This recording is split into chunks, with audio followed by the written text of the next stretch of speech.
ನಮಸ್ಕಾರ. ಮುಖ್ಯಾಂಶಗಳು. ಪ್ರಧಾನಿ ನರೇಂದ್ರ ಮೋದಿ ಅಧ್ಯಕ್ಷತೆಯಲ್ಲಿ ಜಾಗತಿಕ ಬಂಡವಾಳ ಹೂಡಿಕೆದಾರರ ವರ್ಚುವಲ್ ಸಭೆ, ವಿಶ್ವದ 22 ಪ್ರಮುಖ ರಾಷ್ಟ್ರಗಳು ಭಾಗಿ. ಡ್ರಗ್ಸ್ ಮುಕ್ತ ಕರ್ನಾಟಕ ನಿರ್ಮಾಣ, ಮದುವೆಗಾಗಿ ಮತಾಂತರ ತಡೆಗೆ ಕಠಿಣ ಕಾನೂನು ಜಾರಿಗೆ ಚಿಂತನೆ, ಮುಖ್ಯಮಂತ್ರಿ ಬಿಎಸ್ ಯಡಿಯೂರಪ್ಪ. ಹವಾಮಾನ ಬದಲಾವಣೆ ಜಾಗತಿಕ ಸವಾಲು, ಇಡೀ ವಿಶ್ವ ಒಗ್ಗೂಡಿ ಕೆಲಸ ಮಾಡುವ ಪ್ರಯತ್ನ ಅಗತ್ಯ, ಪ್ರಕಾಶ್ ಜಾವಡೇಕರ್.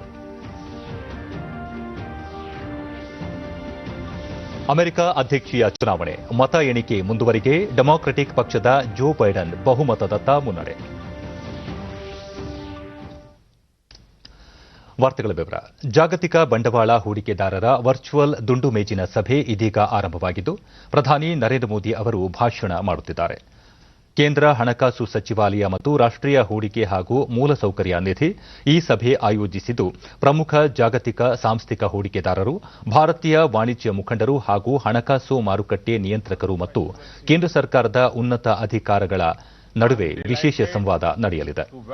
ವಿಶ್ವದ 22 ಪ್ರಮುಖ ರಾಷ್ಟ್ರಗಳಾದ America, Europe, Canada, Korea, Japan, ಮಧ್ಯಪ್ರಾಚ್ಯ, ಆಸ್ಟ್ರೇಲಿಯಾ, ಸಿಂಗಾಪುರ ಸೇರಿದಂತೆ ಇತರ ರಾಷ್ಟ್ರಗಳ ಜಾಗತಿಕ ಹೂಡಿಕೆದಾರರು ಪಾಲ್ಗೊಂಡಿದ್ದಾರೆ. ಕೇಂದ್ರ ಹಣಕಾಸು ಸಚಿವರು, ಕೇಂದ್ರ ಹಣಕಾಸು ರಾಜ್ಯ ಸಚಿವರು, ಆರ್ಬಿಐ ಗವರ್ನರ್ ಮತ್ತು ಇತರ ಗಣ್ಯರು ಭಾಗವಹಿಸಿದ್ದಾರೆ.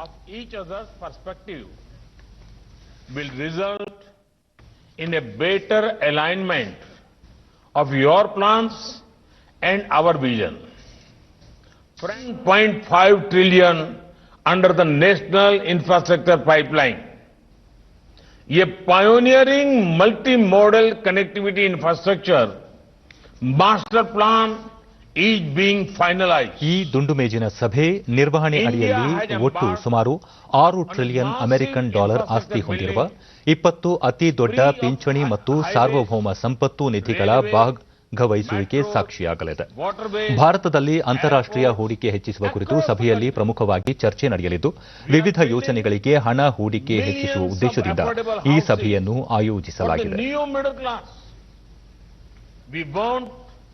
Investment not just in big cities but ಇದೀಗ ಪ್ರಧಾನಿಯವರ ಭಾಷಣದ ನೇರ ಪ್ರಸಾರವನ್ನು ವೀಕ್ಷಿಸುತ್ತಿದ್ದೇವೆ.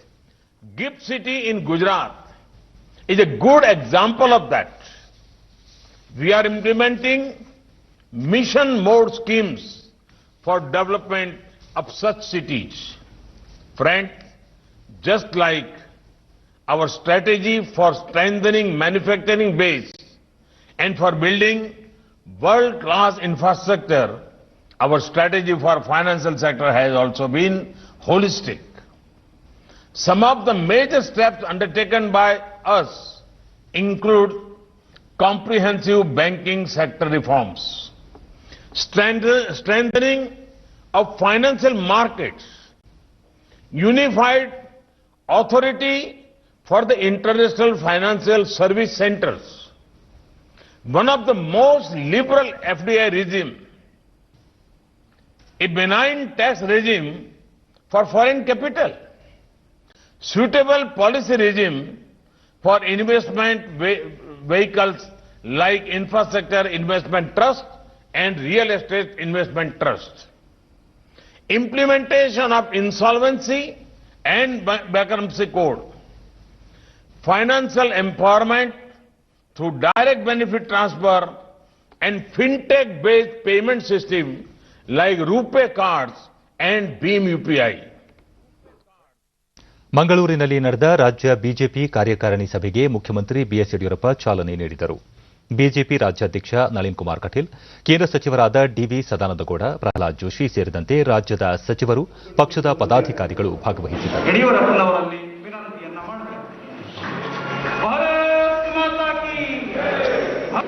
ಈಗ ಉದ್ಘಾಟನಾ ಭಾಷಣವನ್ನ ಈ ವೇಳೆ ಮುಖ್ಯಮಂತ್ರಿ ಯಡಿಯೂರಪ್ಪ ರಾಜರಾಜೇಶ್ವರಿ ನಗರ ವಿಧಾನಸಭಾ ಕ್ಷೇತ್ರದ ಉಪಚುನಾವಣೆಯಲ್ಲಿ ಪಕ್ಷದ ಅಭ್ಯರ್ಥಿ ಕನಿಷ್ಠ 40,000ಕ್ಕೂ ಹೆಚ್ಚು ಮತಗಳಿಂದ ಗೆಲುವು ಸಾಧಿಸುವ ವಿಶ್ವಾಸವಿದೆ. ಹಾಗೆಯೇ ಶಿರಾ ಕ್ಷೇತ್ರದ ಉಪಚುನಾವಣೆಯಲ್ಲೂ ನಮ್ಮ ಅಭ್ಯರ್ಥಿ 25,000 ಮತಗಳ ಅಂತರದಲ್ಲಿ ಗೆಲ್ಲುವ ವಿಶ್ವಾಸವಿದೆ. ಪಕ್ಷ ಬಲವರ್ಧನೆಗೆ ವಿಶೇಷ ಗಮನ ಹರಿಸಿ ಮುಂದಿನ ಚುನಾವಣೆಯಲ್ಲೂ ಸಹ ಭಾರತೀಯ ಜನತಾ ಪಕ್ಷ 140ರಿಂದ 150 ಸ್ಥಾನಗಳನ್ನು ಗೆಲ್ಲುವಂತಾಗಬೇಕು ಎಂದು ಹೇಳಿದರು. ಉಪಚುನಾವಣೆಯಲ್ಲಿ ಕಾಂಗ್ರೆಸ್ ಪಕ್ಷ ದಯನೀಯ ಸೋಲು ಕಾಣುವುದು ನಿಶ್ಚಿತ. ಇದನ್ನು ಅರಿಯದೆ ವಿರೋಧ ಪಕ್ಷದ ನಾಯಕ ಸಿದ್ದರಾಮಯ್ಯ ಸೇರಿದಂತೆ ಕಾಂಗ್ರೆಸ್ ಪಕ್ಷದ ಅನೇಕ ಮುಖಂಡರು ಬೇಜವಾಬ್ದಾರಿಯಿಂದ ಮಾತನಾಡುತ್ತಿರುವುದು ಸರಿಯಲ್ಲ. ವಿಧಾನ ಪರಿಷತ್ತಿನ 4 ಸ್ಥಾನಗಳಿಗೆ ನಡೆದ ಚುನಾವಣೆಯಲ್ಲೂ ಬಿಜೆಪಿಗೆ ಗೆಲುವು ದೊರೆಯಲಿದೆ ಎಂದು ವಿಶ್ವಾಸ ವ್ಯಕ್ತಪಡಿಸಿದರು. ಕೋವಿಡ್-19 ಸೃಷ್ಟಿಸಿದ್ದ ಆತಂಕದ ಮಧ್ಯೆ ಆರಂಭದಲ್ಲಿ ಹಣಕಾಸಿನ ಪರಿಸ್ಥಿತಿ ಉತ್ತಮವಾಗಿರಲಿಲ್ಲ. ಆದರೆ ಇದೀಗ ಆ ಪರಿಸ್ಥಿತಿ ಸುಧಾರಿಸುತ್ತಿರುವುದು ಸಂತೋಷದ ಸಂಗತಿಯಾಗಿದೆ ಎಂದರು. ಮಂಗಳೂರು ಮಹಾತ್ಮ ಗಾಂಧಿ ವಿಕಾಸ ಯೋಜನೆಗೆ 125 ಕೋಟಿ ರೂಪಾಯಿ ಮಂಜೂರು ಮಾಡಲು ಯೋಚಿಸಿದ್ದು, ಇತರ ಜಿಲ್ಲೆಗಳಿಗೆ 50 ಕೋಟಿ ರೂಪಾಯಿ ನೀಡಲಾಗಿದೆ ಎಂದರು. ಸ್ಮಾರ್ಟ್ ಸಿಟಿಯ ಮೂಲಕ ವಿವಿಧ ಯೋಜನೆಗೆ ಸಹಕಾರ ನೀಡುವುದಾಗಿ ತಿಳಿಸಿದ ಯಡಿಯೂರಪ್ಪ, ರಾಜ್ಯವನ್ನು ಡ್ರಗ್ಸ್ ಮಾಫಿಯಾದಿಂದ ಮುಕ್ತಗೊಳಿಸಲು ಹಾಗೂ ಮದುವೆಗಾಗಿ ಮತಾಂತರ ಮಾಡುವುದನ್ನು ತಡೆಯಲು ಕಠಿಣ ಕಾನೂನು ಜಾರಿಗೆ ತರಲಾಗುವುದು ಎಂದು ತಿಳಿಸಿದರು. ಸಭೆ ಬಳಿಕ ನಡೆದ ಬಿಜೆಪಿ ಚಿಕ್ಕಬಳ್ಳಾಪುರ ಇರ್ಬೋದು, ಮಂಡ್ಯ ಜಿಲ್ಲೆ ಇರ್ಬೋದು, ಬೇರೆ ಬೇರೆ ಜಿಲ್ಲೆಗಳಲ್ಲಿ ನಮ್ಮ ಶಕ್ತಿಯಲ್ಲಿ ಇರಲಿಲ್ಲ. ಅಲ್ಲೆಲ್ಲ ಕಡೆ 18 ಜನ ಶಾಸಕರಲ್ಲಿ 15 ಜನ ಗೆದ್ದು ಬಂದುದರಿಂದ ನಮಗೆ ದೊಡ್ಡ ಶಕ್ತಿ ಬಂದಂತಾಗಿದೆ. ಮುಂದೆ ಬರೋ ದಿವಸಗಳಲ್ಲಿ ಆ ಭಾಗದಲ್ಲೂ ಸಹ ನಾವು ದೊಡ್ಡ ಅಂತರದಲ್ಲಿ ಗೆಲ್ಲೋದಕ್ಕೆ, ನಮ್ಮ ಶಕ್ತಿಯನ್ನು ಪಡೆಯೋದಕ್ಕೆ ನಾಳೆ ಬರುವಂತಹ ವಿಧಾನಸಭಾ ಚುನಾವಣೆಯಲ್ಲಿ ಕನಿಷ್ಠ ಒಂದು 140ರಿಂದ 150 ಸೀಟ್ ಗೆಲ್ಲೋದಕ್ಕೆ ಸಾಧ್ಯ ಆಗುತ್ತೆ. ಆ ನಿಟ್ಟಿನಲ್ಲಿ ನಾವು ನೀವೆಲ್ಲ ವಿಶೇಷವಾದಂಥ ಪ್ರಯತ್ನವನ್ನು ಈಗಲಿಂದ ಮಾಡಬೇಕು, ಸಂಘಟನೆಯನ್ನು ಬಲಪಡಿಸಬೇಕು. ಬಹುಶಃ ಮಂಗಳೂರು ರೂಪಿಗೆ ಬಂದು ಮಂಗಳೂರಿನಲ್ಲಿ ಸಂಘಟನೆಯನ್ನು ಬಲಪಡಿಸೋದ್ರ ಬಗ್ಗೆ ಹೇಳುವಂಥ ಅಗತ್ಯ ಇಲ್ಲ. ಯಾಕೆಂದರೆ ಮಂಗಳೂರಲ್ಲಿ ಮೊದಲಿಂದಲೂ ಸಹ ಸಂಘಟನೆಯನ್ನು ಬಲಪಡಿಸೋದ್ರ ಮೂಲಕ ಶಕ್ತಿಯನ್ನು ಬೆಳೆಸಿ ಎಲ್ಲ ಕ್ಷೇತ್ರಗಳಲ್ಲಿ ವಿಜಯವನ್ನು ಸಾಧಿಸಿಕೊಂಡು ಬರ್ತಾ ಇರುವಂಥ ಯಾವುದಾದ್ರೂ ಜಿಲ್ಲೆ ಇದ್ದರೆ ಅದು ಮಂಗಳೂರು ಜಿಲ್ಲೆ. ಆದ್ದರಿಂದ ನಾವು ಎಲ್ಲೇ ಹೋದರೂ ಸಹ ಮಂಗಳೂರು ಜಿಲ್ಲೆ, ಉಡುಪಿ ಜಿಲ್ಲೆ ಸಂಘಟನೆ ಬಗ್ಗೆ ಮಾತನಾಡ್ತಾ ಇರ್ತೇವೆ. ಆ ರೀತಿ ಒಂದು ಸಂಘಟನೆಯನ್ನು ಬೆಳೆಸ್ತಾ ಇರುವಂಥ ಈ ಒಂದು ಜಿಲ್ಲೆಯಲ್ಲಿ ಇವತ್ತು ರಾಜ್ಯ ಕಾರ್ಯಕಾರಿಣಿ ಸಮಿತಿ ನಡೀತಾ ಇರುವಂಥದ್ದು ಅತ್ಯಂತ ಸಂತೋಷದ ಸಂಗತಿಯಿಂದ ನಾನು ಭಾವಿಸಿದ್ದೇನೆ. ನಿಮಗೆ ಗೊತ್ತಿದೆ, ಕೋವಿಡ್ನ ಕಾರಣ ಹಣಕಾಸಿನ ಪರಿಸ್ಥಿತಿ ಸ್ವಲ್ಪ ಹದಗೆಟ್ಟಿತ್ತು. ಈಗ ದೇವರ ದಯೆಯಿಂದ ಸ್ವಲ್ಪ ಸುಧಾರಣೆ ಆಗ್ತಾ ಇದೆ. ಇದರ ಪರಿಣಾಮ ಇವತ್ತು ನಮ್ಮ ಶಾಸಕರಿಗೆ 50 ಲಕ್ಷ ರೂಪಾಯಿ ಒಂದು ನಿಧಿಯನ್ನು ಕೊಡ್ತಾ ಇದ್ದೋ, ಮೊದಲನೇ ಕಂತು ಕೊಟ್ಟಿದ್ದೋ, ಇದು 2ನೇ ಕಂತು 45 ಲಕ್ಷ ನಾನು ಮೊನ್ನೆ ಬಿಡುಗಡೆ ಮಾಡಿದ್ದೇನೆ. ಅದೇ ರೀತಿ ಬಹಳ ಮುಖ್ಯವಾಗಿ ತಾವು ಗಮನಿಸಬೇಕಾಗಿರೋದು ಅಂದರೆ, ಈಗ ತಾನೇ ನಾನು ಆದೇಶ ಮಾಡಿದ್ದೇನೆ, ಮಂಗಳೂರಿಗೆ ಈ ಮಹಾತ್ಮ ಗಾಂಧಿ ನಗರ ವಿಕಾಸ್ ಯೋಜನೆಯಲ್ಲಿ ಸುಮಾರು 125 ಕೋಟಿ ರೂಪಾಯಿ ಖರ್ಚು ಮಾಡೋಕ್ಕೆ ನೀವು ಆಪರೇಷನ್ ಮಾಡಿಕೊಡ್ತಾ ಇದ್ದೀರಿ.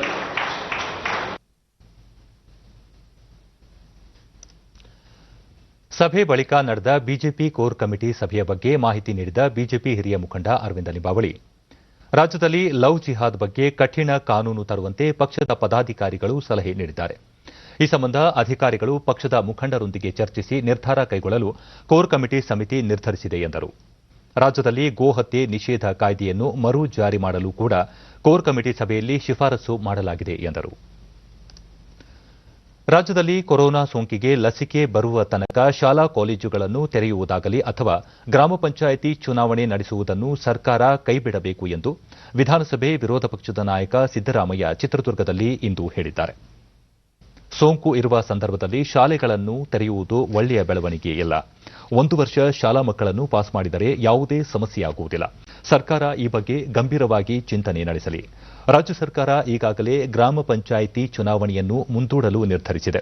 ಇದರ ಜೊತೆಗೆ ಲಸಿಕೆ ಬರುವ ತನಕ ಚುನಾವಣೆ ನಡೆಸುವುದು ಬೇಡ ಎನ್ನುವುದು ಕಾಂಗ್ರೆಸ್ ಪಕ್ಷದ ಉದ್ದೇಶ ಎಂದು ಕೊರೋನಾ ಸೋಂಕಿನ ಸಮಯದಲ್ಲಿ ವಿದ್ಯುತ್ ದರ ಹೆಚ್ಚಳ ಮಾಡಿರುವ ಕ್ರಮ ಸರಿಯಲ್ಲ. ರಾಜ್ಯದಲ್ಲಿ ಹಣಕಾಸು ಪರಿಸ್ಥಿತಿ ಸಂಪೂರ್ಣವಾಗಿ ಹದಗೆಟ್ಟಿದೆ. ಅಭಿವೃದ್ಧಿ ಕಾರ್ಯಗಳಿಗೆ ಹಣಕಾಸು ನೀಡುತ್ತಿಲ್ಲ ಎಂದರು. ಬಿಹಾರ ವಿಧಾನಸಭೆ ಚುನಾವಣೆ ಬಳಿಕ ರಾಜ್ಯದಲ್ಲಿ ಮುಖ್ಯಮಂತ್ರಿ ಅವರು ಬದಲಾಗಲಿದ್ದಾರೆ ಎಂದು ಹೇಳಿದರು. ಎಲ್ರಿಗೂ ಪಾಸ್ ಕೊಟ್ಬಿಡ್ಬೇಕು. ಏನು ಒಂದು ವರ್ಷ ಪಾಸ್ ಕೊಟ್ಬಿಟ್ರೆ ಏನಾಗ್ಬಿಡ್ತದೆ? ಶಾಲಾ ಕಾಲೇಜು ಆರಂಭ ಮಾಡೋದು ಬೇಡ, ಎಲೆಕ್ಷನ್ ಮಾಡೋದು ಬೇಡ. ಈಗ ಅಗತ್ಯ ಇರಲಿಲ್ಲ. ಕೊರೋನಾ ಇರೋ ಟೈಮ್ನಲ್ಲಿ ಈಗ ವಿದ್ಯುತ್ ದರ ಏರಿಸಬೇಕಾದಂತ ಅಗತ್ಯ ಇರಲಿಲ್ಲ. ಬೆಳಗಾವಿಯ ವಿಶ್ವೇಶ್ವರಯ್ಯ ತಾಂತ್ರಿಕ ವಿಶ್ವವಿದ್ಯಾಲಯದ ಸಹಯೋಗದಲ್ಲಿ ಇಂದು ಆಯೋಜಿಸಿದ್ದ ರಾಷ್ಟ್ರೀಯ ಶಿಕ್ಷಣ ನೀತಿ ಕುರಿತ ವೆಬಿನಾರ್ ಅನ್ನು ರಾಜ್ಯಪಾಲ ವಜುಭಾಯಿ ವಾಲಾ ಉದ್ಘಾಟಿಸಿದರು. ಉಪಮುಖ್ಯಮಂತ್ರಿ ಡಾ ಸಿಎನ್ ಅಶ್ವತ್ಥನಾರಾಯಣ, ವಿಶ್ವವಿದ್ಯಾಲಯದ ಕುಲಪತಿ ಪ್ರೊಫೆಸರ್ ಕರಿಸಿದ್ದಪ್ಪ, ಆರ್ಟ್ ಆಫ್ ಲಿವಿಂಗ್ನ ರವಿಶಂಕರ್ ಗುರೂಜಿ, ವಿಶ್ವವಿದ್ಯಾಲಯದ ವಿಶೇಷ ಅಧಿಕಾರಿ ಪಿ ಸಂಧ್ಯಾ ಮತ್ತಿತರರು ಉಪಸ್ಥಿತರಿದ್ದರು. ರಾಜ್ಯಪಾಲ ವಜುಭಾಯಿ ವಾಲಾ, ವಿದ್ಯಾರ್ಥಿಗಳು ಜೀವನದಲ್ಲಿ ಮಾನವೀಯ ಮೌಲ್ಯಗಳನ್ನು ಅಳವಡಿಸಿಕೊಳ್ಳುವುದು ಅಗತ್ಯವಾಗಿದೆ. ಇಡೀ ವಿಶ್ವಕ್ಕೆ ಜ್ಞಾನ ನೀಡುವ ಸಾಮರ್ಥ್ಯ ಭಾರತಕ್ಕಿದೆ. ವಸುಧೈವ ಕುಟುಂಬಕಂ ಎಂದು ವಿಶ್ವಕ್ಕೆ ಬೋಧಿಸಿದ ದೇಶ ನಮ್ಮದು. ವಿದ್ಯಾರ್ಥಿಗಳಿಗೆ ಉತ್ತಮ ಸಂಸ್ಕಾರ ಸಿಗಬೇಕು. ನೂತನ ರಾಷ್ಟ್ರೀಯ ಶಿಕ್ಷಣ ನೀತಿಯಿಂದ ಇದು ಸಾಧ್ಯವಾಗಲಿದೆ ಎಂದು ಹೇಳಿದರು. ಸಂಸ್ಕೃತಿ हमारा देश की विचारधारा क्या है, उसी को और स्ट्रेंथन बनाने की बात है. इसी में भी यही जो आज वेबिनार है उसका उद्देश्य है making India a global knowledge super power. हमारे यहाँ कहा जाता है कि जिस देश में युवा धन यानी यंगस्टर लोग जितने समझदार होंगे, जितने राष्ट्र प्रेमी होंगे, इतना ही देश मजबूत हो सकता है. ನಾವು ಬಹಳಷ್ಟು ಬಲವಾಗಿ ನಂಬ್ತೀವಿ. ಡಾಕ್ಟರ್ ಅಶ್ವತ್ಥನಾರಾಯಣ, ನೂತನ ರಾಷ್ಟ್ರೀಯ ಶಿಕ್ಷಣ ನೀತಿಗೆ ಸರ್ಕಾರ ಹೆಚ್ಚಿನ ಮಹತ್ವ ನೀಡಿದ್ದು, ತಾಂತ್ರಿಕ ಕೌಶಲ್ಯತೆ ಸಾಧಿಸಲು ವಿಶ್ವವಿದ್ಯಾಲಯಗಳು ಸಹಕಾರಿಯಾಗಿವೆ ಎಂದು ತಿಳಿಸಿದರು. ಆರ್ಥಿಕವಾಗಿಯೂ ಸಾಮಾಜಿಕ ರಾಜಕೀಯ ಆರ್ಥಿಕತೆ ಸಾಧಿಸಲು ಶಿಕ್ಷಣದ ಪಾತ್ರ ಮಹತ್ವದ್ದಾಗಿದೆ. ಶಿಕ್ಷಣ ನೀತಿ ಜಾರಿಯಲ್ಲಿ ರಾಜ್ಯ ಇಡೀ ದೇಶಕ್ಕೆ ಮಾದರಿಯಾಗಲಿದೆ ಎಂದು ಅವರು ವಿಶ್ವಾಸ ವ್ಯಕ್ತಪಡಿಸಿದರು. ಯಾವುದೇ ಪ್ರಯತ್ನದಿಂದಲೂ ಶಿಕ್ಷಣ ಸಮಾಜದಲ್ಲಿ ನಾವು ಸಮಸ್ಯೆನ ಬಗೆಹರಿಸಿಕೊಳ್ಳಲಿಕ್ಕೆ ಸಾಧ್ಯವೇ ಇಲ್ಲ ಅನ್ನುವಂತ ಸ್ಪಷ್ಟವಾದಂತ ಅರ್ಥ ಆಗಿದೆ. ಹಾಗಾಗಿ ನಾವು ರಾಷ್ಟ್ರೀಯ ಶಿಕ್ಷಣ ನೀತಿಯನ್ನ ವ್ಯವಸ್ಥಿತವಾಗಿ ಹಂತವಾಗಿ ಅನುಷ್ಠಾನ ಮಾಡಲಿಕ್ಕೆ ನಾವು ತಯಾರಾಗಿದ್ದೀವಿ. ಈಗಾಗಲೇ ನಮ್ಮ ಕರ್ನಾಟಕ ರಾಜ್ಯದಲ್ಲಿ task force S V Ranganath ಅವರ ಅಧ್ಯಕ್ಷತೆಯಲ್ಲಿ ಒಂದು ಸಮಿತಿಯಲ್ಲಿ ನಮ್ಗಾಗ್ಲೇ ಪ್ರಿಲಿಮಿನರಿ ರೆಕಮೆಂಡೇಶನ್ ಕೊಟ್ಟಿದ್ದಾರೆ. ಮತ್ತೆ ಇವತ್ತು ಶನಿವಾರ ಫೈನಲ್ ರೆಕಮೆಂಡೇಶನ್ ಕೊಡುವಂತದ್ದು ಆಗ್ತಿದೆ.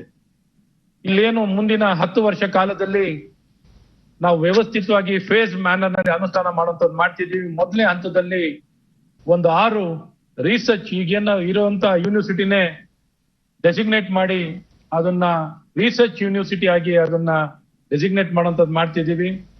ವಿಜ್ಞಾನಿಯಾಗಿರಲಿ, ರವಿಶಂಕರ್ ಗುರೂಜಿ, ತಾಂತ್ರಿಕ ವಿಜ್ಞಾನ ಮಾನವನ ಜೀವನದಲ್ಲಿ ಪ್ರಮುಖ ಪಾತ್ರ ವಹಿಸುತ್ತಿದ್ದು, ಶಿಕ್ಷಣದಲ್ಲಿ ನಾವೀನ್ಯತೆಯ ಅಗತ್ಯವಿದೆ ಎಂದು ಪ್ರತಿಪಾದಿಸಿದರು. ಬಹಳ ಮಹತ್ವವನ್ನು ಕೊಡ್ತಾ ಇದ್ದು ಜೀವನದ ಮೌಲ್ಯಗಳು, ಅದು ಶಿಕ್ಷಾ ಪದ್ಧತಿಯಲ್ಲಿ ಮೌಲ್ಯಗಳು ಬಂದ್ರೆ, ಜೀವನದ ಮೌಲ್ಯಗಳು ಬಂದ್ರೆ ಮಾತ್ರ ನಾವು ಒಂದು ಸುಖ ಸಮೃದ್ಧ ಸಮಾಜವನ್ನು ಸೃಷ್ಟಿ ಮಾಡಲಿಕ್ಕೆ ಸಾಧ್ಯ.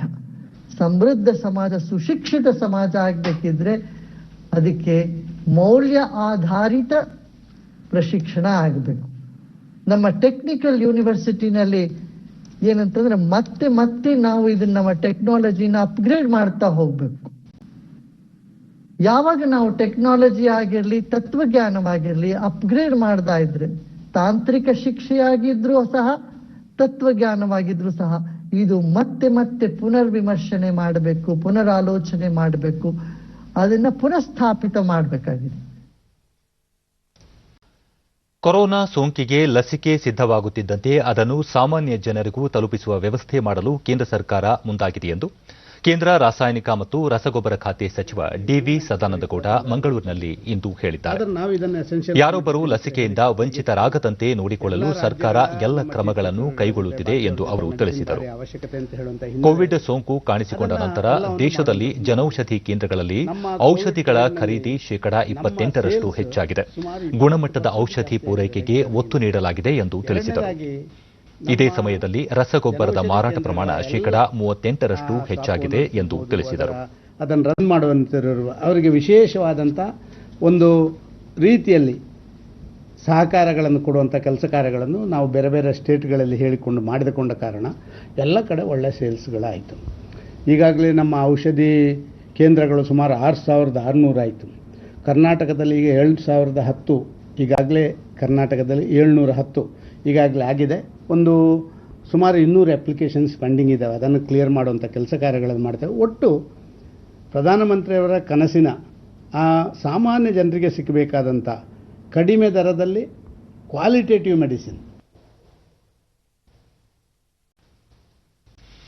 ಕೋವಿಡ್ ಸಂಕಷ್ಟದಿಂದ ಚೇತರಿಕೆಯಾಗುವ ನಿಟ್ಟಿನಲ್ಲಿ ಭಾರತ ಜಗತ್ತಿಗೆ ಮಾರ್ಗದರ್ಶಿಯಾಗಿದೆ ಎಂದು ಕೇಂದ್ರ ಪರಿಸರ, ಹವಾಮಾನ ಬದಲಾವಣೆ ಮತ್ತು ಅರಣ್ಯ ಖಾತೆ ಸಚಿವ ಪ್ರಕಾಶ್ ಜಾವಡೇಕರ್ ಹೇಳಿದ್ದಾರೆ. ದೆಹಲಿಯಲ್ಲಿಂದು ನಡೆದ ಹವಾಮಾನ ಬದಲಾವಣೆ ಕುರಿತ ಭಾರತ ಸಿಇಒ ವೇದಿಕೆಯ ಅಧ್ಯಕ್ಷತೆ ವಹಿಸಿದ್ದ ಅವರು, ದೇಶದ ಆರ್ಥಿಕತೆ ಮತ್ತು ತಯಾರಿಕಾ ವಲಯ ಸಾಮಾನ್ಯ ಸ್ಥಿತಿಗೆ ಮರಳುತ್ತಿದ್ದು, ಇನ್ನೊಂದು ತಿಂಗಳಲ್ಲಿ ಪೂರ್ಣ ಪ್ರಮಾಣದಲ್ಲಿ ಚೇತರಿಕೆಯಾಗಲಿದೆ ಎಂದರು. ಅಕ್ಟೋಬರ್ ತಿಂಗಳಲ್ಲಿ ವಿದ್ಯುತ್ ಬೇಡಿಕೆ ಶೇಕಡಾ 12ರಷ್ಟು ಹೆಚ್ಚಾಗಿದ್ದು, ರೈಲ್ವೆ ಸರಕು ಸಾಗಣೆ ಪ್ರಮಾಣ ಶೇಕಡಾ 15ರಷ್ಟು ಏರಿಕೆಯಾಗಿದೆ. ಜಿಎಸ್ಟಿ ಸಂಗ್ರಹ, ವಾಹನಗಳ ಖರೀದಿ ಪ್ರಮಾಣ ಕೂಡ ಗಣನೀಯ ಏರಿಕೆ ಕಂಡಿದ್ದು, ಗ್ರಾಮೀಣ ಮತ್ತು ನಗರ ಪ್ರದೇಶಗಳ ಆರ್ಥಿಕತೆ ಚೇತರಿಕೆಯಾಗುತ್ತಿದೆ ಎಂದು ತಿಳಿಸಿದರು. ಹವಾಮಾನ ಬದಲಾವಣೆ ಜಾಗತಿಕ ಸವಾಲಾಗಿದ್ದು, ಈ ದಿಕ್ಕಿನಲ್ಲಿ ಇಡೀ ವಿಶ್ವ ಒಗ್ಗೂಡಿ ಪ್ರಯತ್ನ ಮಾಡಬೇಕಿದೆ. ತಾಪಮಾನ ಏರಿಕೆ ನಿಯಂತ್ರಿಸುವ ಕುರಿತು ಪ್ಯಾರಿಸ್ನಲ್ಲಿ ಒಪ್ಪಂದ ಏರ್ಪಟ್ಟಿದ್ದು, ಪ್ರತಿ ರಾಷ್ಟವೂ ಈ ನಿಟ್ಟಿನಲ್ಲಿ ಕೊಡುಗೆ ನೀಡುವ ಅವಶ್ಯಕತೆ ಇದೆ ಎಂದು ಅವರು ತಿಳಿಸಿದರು. ವಾಯುಮಾಲಿನ್ಯ ಹೊರಸೂಸುವಿಕೆ ಪ್ರಮಾಣವನ್ನು ಶೇಕಡಾ 35ರಷ್ಟು ಕಡಿಮೆ ಮಾಡಲು ಭಾರತ ಘೋಷಣೆ ಮಾಡಿದ್ದು, 2022ರ ವೇಳೆಗೆ 100 ಗಿಗಾವ್ಯಾಟ್ ಸೌರ ವಿದ್ಯುತ್ ಉತ್ಪಾದನೆ ಹಾಗೂ 175 ಗಿಗಾವ್ಯಾಟ್ನಷ್ಟು ಪುನರ್ ನವೀಕರಣ ಇಂಧನ ಉತ್ಪಾದನೆಯ ಗುರಿ ಹೊಂದಲಾಗಿದೆ. ಇದಲ್ಲದೆ 2030ರ ವೇಳೆಗೆ ಒಟ್ಟಾರೆ 450 ಗಿಗಾವ್ಯಾಟ್ ಸ್ವಚ್ಛ ಇಂಧನ ಉತ್ಪಾದಿಸುವ ಬಗ್ಗೆ ಪ್ರಧಾನಿ ನರೇಂದ್ರ ಮೋದಿ ಅವರು ಘೋಷಿಸಿದ್ದಾರೆ. ಈ ಪ್ರಮಾಣ ಪ್ರಸಕ್ತ ಸಾಮರ್ಥ್ಯಕ್ಕಿಂತ ಶೇಕಡಾ 40ರಷ್ಟು ಹೆಚ್ಚಾಗಿದ್ದು, ಸಕಾಲದಲ್ಲಿ ಗುರಿ ತಲುಪಲು ಸರ್ಕಾರ ಕಟಿಬದ್ದವಾಗಿದೆ ಎಂದು ಸಚಿವರು ವಿವರಿಸಿದರು. ಪ್ಯಾರಿಸ್ ಒಪ್ಪಂದದ ನಿಟ್ಟಿನಲ್ಲಿ ಮಹತ್ವದ ಕೊಡುಗೆ ನೀಡುವಲ್ಲಿ ಭಾರತ ಮುಂಚೂಣಿಯಲ್ಲಿದ್ದು, ಇತರ ರಾಷ್ಟಗಳಿಗೆ ಮಾದರಿಯಾಗಿದೆ ಎಂದು ಅವರು ತಿಳಿಸಿದರು. In a way, by action, our Prime Minister has written that the answer to inconvenient truth is convenient action. And that convenient action path is very important. We have to be clean for ourselves. We have to limit the pollution, though we are not part of the problem. As we know, historically, world is getting lot of emissions over hundreds of years since Industrial Revolution that has caused climate change, and our responsibility in historical emission is just 3%. ದೇಶದಲ್ಲಿ ಪ್ರತಿಭಾವಂತ ಯುವ ಜನರಿದ್ದು, ನಾವೀನ್ಯತಾ ವಲಯದಲ್ಲಿ ಭಾರತ ಜಾಗತಿಕ ನಾಯಕನಾಗಲು ಸಾಧ್ಯವಿದೆ ಎಂದು ಕೇಂದ್ರ ವಿಜ್ಞಾನ ಮತ್ತು ತಂತ್ರಜ್ಞಾನ ಸಚಿವ ಡಾ ಹರ್ಷವರ್ಧನ್ ಹೇಳಿದ್ದಾರೆ. ಗಾಂಧಿ ಯುವ ತಂತ್ರಜ್ಞಾನ ನಾವೀನ್ಯತಾ ಪ್ರಶಸ್ತಿ ಪ್ರದಾನ ಸಮಾರಂಭವನ್ನುದ್ದೇಶಿಸಿ ವಿಡಿಯೋ ಕಾನ್ಫರೆನ್ಸ್ ಮೂಲಕ ಭಾಷಣ ಮಾಡಿದ ಅವರು, ಯಾವುದೇ ಕನಸನ್ನು ಸಾಕಾರಗೊಳಿಸಲು ಭಾರತ ಸಮರ್ಥವಾಗಿದೆ ಎಂದರು. ನಾವೀನ್ಯತಾ ಕಾರ್ಯಕ್ರಮಗಳ ಮೂಲಕ ನವ ಭಾರತದ ಅಗತ್ಯತೆಗಳನ್ನು ಪೂರೈಸಲು ಸಾಧ್ಯವಿದೆ ಎಂದು ಅವರು ವಿವರಿಸಿದರು. What we need to do, and once we have diagnosed, India has shown on number of occasions that the spiritual component of it, that if India decides, India does. If India dreams, India delivers. India has the capability to do that. So I would suggest that this program that we are doing virtually today, we should now, I think we have achieved a level. We have had success. There is consistency in this innovation program, and the type of innovations that I have seen, either in Rashtrapati Bhavan or the ones that have been described, or the ones that I have seen with my own eyes at the National Innovation Foundation in Ahmedabad, along with Professor Vipin Kumar and people like Professor Anil Gupta. I am confident that with the might that science has been able to create by now, and with the zeal and with the, I would say, jazba, the feelings with which our young people work, India can actually deliver a new India to all Indians, where everybody has a smile on his or her face. ಭಾರತೀಯ ಕೈಗಾರಿಕಾ ಒಕ್ಕೂಟ ಫಿಕ್ಕಿ ಮತ್ತು ಹಿಂದೂಸ್ತಾನ್ ಕೀಟನಾಶಕ limited HIL ಜಂಟಿಯಾಗಿ ಆಯೋಜಿಸಿದ Covid ನಂತರ ಭವಿಷ್ಯದ ಕೃಷಿ ರಾಸಾಯನಿಕ ಉದ್ಯಮ ಕುರಿತ ವರ್ಚುವಲ್ ಸಮಾವೇಶ ನಡೆಯಿತು. ಈ ವೇಳೆ ರಾಸಾಯನಿಕ ಮತ್ತು ರಸಗೊಬ್ಬರ ಖಾತೆ ರಾಜ್ಯ ಸಚಿವ ಮನ್ಸುಖ್ ಮಾಂಡವೀಯ, ಪ್ರಧಾನಿ ನರೇಂದ್ರ ಮೋದಿ ನೇತೃತ್ವದ ಕೇಂದ್ರ ಸರ್ಕಾರ ಕೃಷಿ ಮತ್ತು ರಾಸಾಯನಿಕ ರಸಗೊಬ್ಬರ ಕ್ಷೇತ್ರಕ್ಕೆ ಹೆಚ್ಚಿನ ಒತ್ತು ನೀಡಿದೆ. ಮೇಕ್ ಇನ್ ಇಂಡಿಯಾ ಯೋಜನೆಯಡಿ ಮತ್ತಷ್ಟು ರಸಗೊಬ್ಬರಗಳ ತಯಾರಿಕೆಗೆ ಹೆಚ್ಚಿನ ಒತ್ತು ನೀಡಲಾಗಿದೆ ಎಂದು ಹೇಳಿದರು. ದೇಶದಲ್ಲಿ ಕಳೆದ 15ರಿಂದ 20 ವರ್ಷಗಳಲ್ಲಿ ಕೃಷಿ ಚಟುವಟಿಕೆ ಸಂಪೂರ್ಣವಾಗಿ ಬದಲಾವಣೆಯಾಗಿದ್ದು, ಅದೇ ರೀತಿ ದೇಶದ ಕೃಷಿ ಕ್ಷೇತ್ರದಲ್ಲೂ ಮಹತ್ತರ ಬದಲಾವಣೆ ತರಲು ಪ್ರಧಾನಿ ನರೇಂದ್ರ ಮೋದಿ ಮುಂದಾಗಿದ್ದಾರೆ ಎಂದು ಅವರು ಹೇಳಿದರು. आगे कुछ इंडस्ट्री शुरू करना चाहते हैं और लैंड एने करे तब तक वो एनपीए हो जाते हैं. इनिशिएटिव ले रहे हैं, कई कामों में हम बहुत कुछ आगे भी बढ़ चुके हैं. Because our government is pro poor, pro farmers, but industries friendly government. Actually, the topic today. Hindustan ಕೀಟನಾಶಕ ಲಿಮಿಟೆಡ್ನ ಅಧ್ಯಕ್ಷ ಮತ್ತು ವ್ಯವಸ್ಥಾಪಕ ನಿರ್ದೇಶಕ ಎಸ್ಪಿ ಮೊಹಂತಿ, ಕೋವಿಡ್ ಸೋಂಕಿನ ಸಂದರ್ಭದಲ್ಲೂ ಕೃಷಿ ಕ್ಷೇತ್ರ ಮಾತ್ರ ಅಲುಗಾಡದೆ ಸುಸ್ಥಿರವಾಗಿದೆ. ಭವಿಷ್ಯದಲ್ಲೂ ಕೃಷಿ ಪ್ರಮುಖ ಪಾತ್ರ ವಹಿಸಲಿದೆ. ಜೊತೆಗೆ ರಾಸಾಯನಿಕ ಉತ್ಪನ್ನಗಳು ಕೂಡ ಪ್ರಮುಖ ಪಾತ್ರ ವಹಿಸುತ್ತವೆ ಎಂದು ತಿಳಿಸಿದರು. Our COVID impact in other industry, but we have seen that agriculture has gone ahead, and in that respect, in that ecosystem itself, agrochemical has got a major role in India to play. ಫಿಕ್ಕಿಯ ಬೆಳೆ ರಕ್ಷಣೆ ಮತ್ತು ರಾಸಾಯನಿಕ ಉಪಸಮಿತಿ ಅಧ್ಯಕ್ಷ ಆರ್ಜಿ ಅಗರ್ವಾಲ್, ರಸಗೊಬ್ಬರಗಳ ಉತ್ಪಾದನೆಯಲ್ಲಿ ಭಾರತ ವಿಶ್ವದಲ್ಲೇ 4ನೇ ಸ್ಥಾನದಲ್ಲಿದೆ. 2019ರಲ್ಲಿ $214 ಶತಕೋಟಿ ಮೌಲ್ಯದ ವಹಿವಾಟು ನಡೆಸಿದ್ದು, 2024ರ ವೇಳೆಗೆ $316 ಶತಕೋಟಿ ವಹಿವಾಟು ತಲುಪುವ ಸಾಧ್ಯತೆಗಳಿವೆ ಎಂದರು. But for food security and insurance of our future food security, this is the most important input. ಜಾಗತಿಕ ಶಾಂತಿ ಮತ್ತು ಸೌಹಾರ್ದತೆಗೆ ಕೊಡುಗೆ ನೀಡುವಲ್ಲಿ ಹಾಗೂ ಮಿತ್ರ ರಾಷ್ಟ್ರಗಳೊಂದಿಗಿನ ಕಾರ್ಯತಂತ್ರ ಪಾಲುದಾರಿಕೆ ಬಲಪಡಿಸುವಲ್ಲಿ ಭಾರತ ಕಟಿಬದ್ದವಾಗಿದೆ ಎಂದು ರಕ್ಷಣಾ ಸಚಿವ ರಾಜನಾಥ್ ಸಿಂಗ್ ಹೇಳಿದ್ದಾರೆ. ರಾಷ್ಟ್ರೀಯ ರಕ್ಷಣಾ ಕಾಲೇಜಿನ ವಜ್ರ ಮಹೋತ್ಸವ ಉದ್ದೇಶಿಸಿ ವಿಡಿಯೋ ಕಾನ್ಫರೆನ್ಸ್ ಮೂಲಕ ಇಂದು ಭಾಷಣ ಮಾಡಿದ ಸಚಿವರು, ಸಂಕಷ್ಟ ಪರಿಸ್ಥಿತಿಯಲ್ಲಿ ದೇಶದ ನಾಗರಿಕರು ಮಾತ್ರವಲ್ಲದೆ ಇತರ ರಾಷ್ಟ್ರಗಳ ನಾಗರಿಕರನ್ನು ಸಹ ಸ್ಥಳಾಂತರಿಸುವಲ್ಲಿ ಭಾರತೀಯ ಸೇನೆ ನೆರವಾಗಿದೆ. ನೆರೆ ರಾಷ್ಟ್ರಗಳ ವಿವಿಧ ರಕ್ಷಣಾ ಮತ್ತು ಪರಿಹಾರ ಕಾರ್ಯಾಚರಣೆಗಳಲ್ಲಿ ಅಗತ್ಯ ಬೆಂಬಲ ನೀಡಿವೆ ಎಂದರು. ಪ್ರಾದೇಶಿಕ ಮತ್ತು ದೂರದ ಸಮಾನ ಮನಸ್ಕ ರಾಷ್ಟ್ರಗಳೊಂದಿಗೆ ವಿವಿಧ ವಲಯಗಳಲ್ಲಿ ಸಹಕಾರ ಬಲಪಡಿಸಲು ಸಕಲ ಪ್ರಯತ್ನ ಮಾಡಲಾಗುತ್ತಿದೆ. ಕಳೆದ ಕೆಲವು ವರ್ಷಗಳಲ್ಲಿ America, Japan, Australia, Russia, Saudi Arabia ಸೇರಿದಂತೆ ಹಲವು ರಾಷ್ಟ್ರಗಳೊಂದಿಗಿನ ಭಾರತದ ಕಾರ್ಯತಂತ್ರ ಪಾಲುದಾರಿಕೆ ಮತ್ತು ಸೇನಾ ಸಹಕಾರ ಮತ್ತಷ್ಟು ನಿಕಟವಾಗಿದೆ. ದೇಶದ ವಿಶ್ವಾಸಾರ್ಹ ಮಿತ್ರ ರಾಷ್ಟ್ರಗಳಾದ ಫ್ರಾನ್ಸ್ ಮತ್ತು ಇಸ್ರೇಲ್ ರಾಷ್ಟ್ರಗಳೊಂದಿಗೂ ಸಹಕಾರ ಮತ್ತಷ್ಟು ಬಲಗೊಂಡಿದೆ ಎಂದು ಅವರು ತಿಳಿಸಿದರು.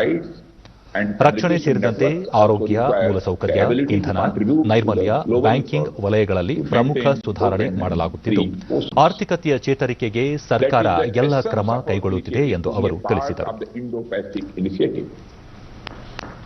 India has fostered close relationship and partnership with like-minded friends to further the common interests of countries in the region and beyond. Our strategic partnership with the US is stronger than ever before. Similarly, India's friendship has grown tremendously with Japan over the last few years as well. The India-Australia Virtual Summit. 3 ದಿನಗಳ ನೇಪಾಳ ಭೇಟಿಯಲ್ಲಿರುವ ಭೂಸೇನಾ ಪಡೆ ಮುಖ್ಯಸ್ಥ general MM Naravane Nepal ಸೇನಾಪಡೆಯ ವೀರ ಸ್ಮಾರಕ ಕೇಂದ್ರದಲ್ಲಿ ಇಂದು ಪುಷ್ಪನಮನ ಸಲ್ಲಿಸಿ ಗೌರವ ವಂದನೆ ಸ್ವೀಕರಿಸಿದರು. ಬಳಿಕ ಅವರು ನೇಪಾಳ ಭೂಸೇನಾ ಮುಖ್ಯಸ್ಥ ಜನರಲ್ ಪೂರ್ಣಚಂದ್ರ ಥಾಪಾ ಅವರೊಂದಿಗೆ ದ್ವಿಪಕ್ಷೀಯ ಹಿತಾಸಕ್ತಿ ಮತ್ತು ಸೇನಾ ಸಹಕಾರ ಬಲವರ್ಧನೆ ಕುರಿತು ಸಮಾಲೋಚನೆ ನಡೆಸಿದರು. ಕೋವಿಡ್-19 ವಿರುದ್ಧ ಹೋರಾಟದ ನೆರವಿನ ಭಾಗವಾಗಿ ನೇಪಾಳ ಸೇನಾಪಡೆಯ 2 ಆಸ್ಪತ್ರೆಗಳಿಗೆ ವೆಂಟಿಲೇಟರ್ಗಳು ಸೇರಿದಂತೆ ವೈದ್ಯಕೀಯ ಉಪಕರಣಗಳನ್ನು ನರವಣೆ ಹಸ್ತಾಂತರಿಸಿದರು.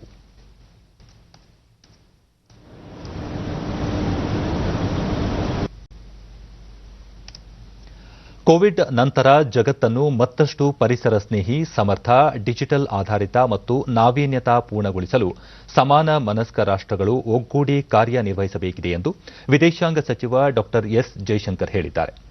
ವಿಡಿಯೋ ಕಾನ್ಫರೆನ್ಸ್ ಮೂಲಕ ಇಂದು ಭಾರತ ನೋರ್ಡಿಕ್ ಬಾಲ್ಟಿಕ್ ಸಮಾವೇಶದ ಉದ್ಘಾಟನಾ ಭಾಷಣ ಮಾಡಿದ ಅವರು, ಸುಸ್ಥಿರ ಭವಿಷ್ಯ ನಿರ್ಮಾಣ ನಿಟ್ಟಿನಲ್ಲಿ ಪರಿಸರ ಸ್ನೇಹಿ ತಂತ್ರಜ್ಞಾನ, ಪುನರ್ ನವೀಕರಣ ಇಂಧನ ಬಳಕೆ, ಡಿಜಿಟಲೀಕರಣಕ್ಕೆ ಭಾರತ ಒತ್ತು ನೀಡಿದೆ ಎಂದರು. ಕೋವಿಡ್ ಸಂಕಷ್ಟವನ್ನು ಅವಕಾಶವಾಗಿ ಬಳಕೆ ಮಾಡಿಕೊಳ್ಳುವ ಮೂಲಕ ಸಾಮಾಜಿಕ ಮತ್ತು ಆರ್ಥಿಕ ಬದಲಾವಣೆಗೆ ಭಾರತ ಎಲ್ಲ ಪ್ರಯತ್ನ ಮಾಡುತ್ತಿದೆ ಎಂದ ಸಚಿವರು, ನಾವೀನ್ಯತೆ ಹಾಗೂ ಡಿಜಿಟಲೀಕರಣ ವಲಯದಲ್ಲಿ ಭಾರತ ನೋರ್ಡಿಕ್ ಬಾಲ್ಟಿಕ್ ಸಹಕಾರ ಮಹತ್ವದ್ದು ಎಂದರು. ಕೋವಿಡ್ ಸಂಕಷ್ಟದ ನಡುವೆ ಭಾರತದಂತಹ ವೈವಿಧ್ಯಮಯ ರಾಷ್ಟದಲ್ಲಿ ಚುನಾವಣೆ ನಡೆಸುವುದು ಸವಾಲಿನ ಕೆಲಸ ಎಂದು ಮುಖ್ಯ ಚುನಾವಣಾ ಆಯುಕ್ತ ಸುನೀಲ್ ಅರೋರಾ ಹೇಳಿದ್ದಾರೆ. ಅಂತಾರಾಷ್ಟೀಯ ಚುನಾವಣಾ ವೀಕ್ಷಕರ ಪ್ರಥಮ ವರ್ಚುವಲ್ ಕಾರ್ಯಕ್ರಮ ಉದ್ದೇಶಿಸಿ ದೆಹಲಿಯಲ್ಲಿ ಇಂದು ಮಾತನಾಡಿದ ಅವರು, ಭಾರತದಲ್ಲಿ ಯಾವಾಗಲೂ ಮುಕ್ತ, ಪಾರದರ್ಶಕ, ಶಾಂತಿಯುತ ಚುನಾವಣೆ ನಡೆಸುತ್ತೇವೆ.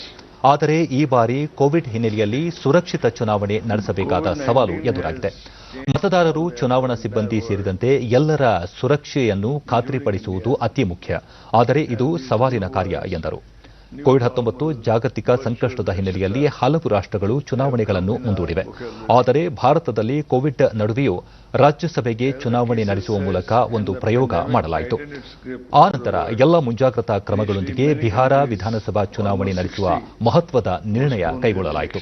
ಬಿಹಾರದಲ್ಲಿ ಈಗಾಗಲೇ 2 ಹಂತಗಳ ಚುನಾವಣೆಯನ್ನು ಮುಕ್ತ ಮತ್ತು ಪಾರದರ್ಶಕವಾಗಿ ನಡೆಸಲಾಗಿದ್ದು, ಕೊನೆಯ ಹಂತದ ಮತದಾನ 7ರಂದು ನಡೆಯಲಿದೆ ಎಂದು ಅವರು ತಿಳಿಸಿದರು. ಕಳೆದ ಬಾರಿ ಚುನಾವಣಾ ವೀಕ್ಷಕರ ಸಮಾವೇಶ ಬೆಂಗಳೂರಿನಲ್ಲಿ ನಡೆದಿದ್ದು, ಈ ಬಾರಿಯ ವರ್ಚುವಲ್ ಸಭೆಯಲ್ಲಿ 19 ರಾಷ್ಟಗಳಿಂದ 947 ಪ್ರತಿನಿಧಿಗಳು ಹಾಗೂ ವಿವಿಧ ಸಂಸ್ಥೆಗಳು ಭಾಗವಹಿಸಿವೆ ಎಂದು ಅವರು ತಿಳಿಸಿದರು.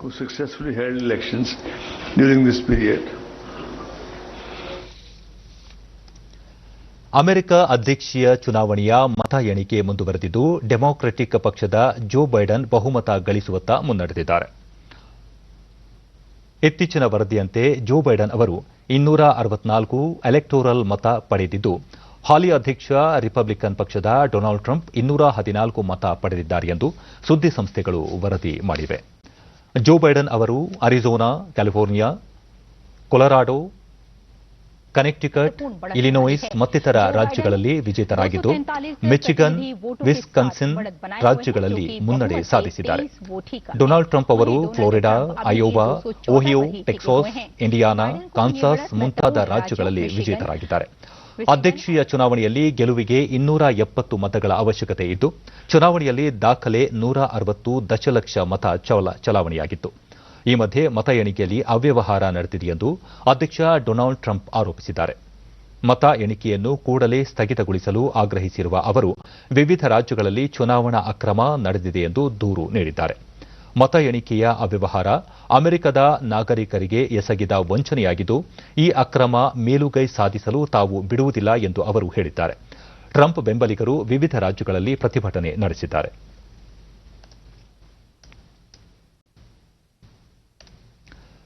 ಕೊನೆಯಲ್ಲಿ ಮತ್ತೊಮ್ಮೆ ಮುಖ್ಯಾಂಶಗಳು.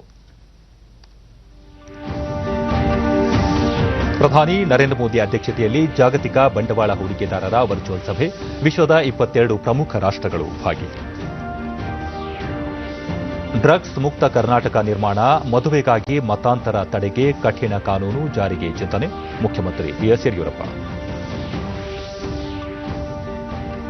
ಹವಾಮಾನ ಬದಲಾವಣೆ ಜಾಗತಿಕ ಸವಾಲು, ಇಡೀ ವಿಶ್ವ ಒಗ್ಗೂಡಿ ಕೆಲಸ ಮಾಡುವ ಪ್ರಯತ್ನ ಅಗತ್ಯ, ಪ್ರಕಾಶ್ ಜಾವಡೇಕರ್.